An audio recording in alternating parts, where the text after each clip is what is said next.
আসসালামু আলাইকুম। কেমন আছেন আপনারা সবাই?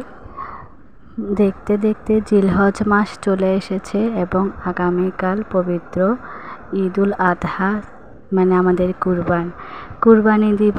আর চালের রুটি বানাবো না, তা কি হয়?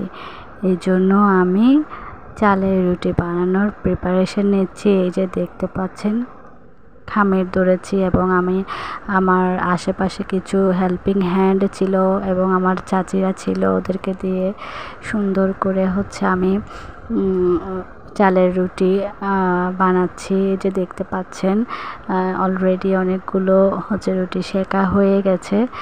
রুটি সেকার পরে গরম ভাবটা যাওয়ার জন্য আমি টেবিলের মধ্যে একটা পেপারে এগুলো সব বিলিয়ে দিয়েছি। ঠান্ডা হওয়ার পরে এগুলো আমি বাক্স করে সংরক্ষণ করব।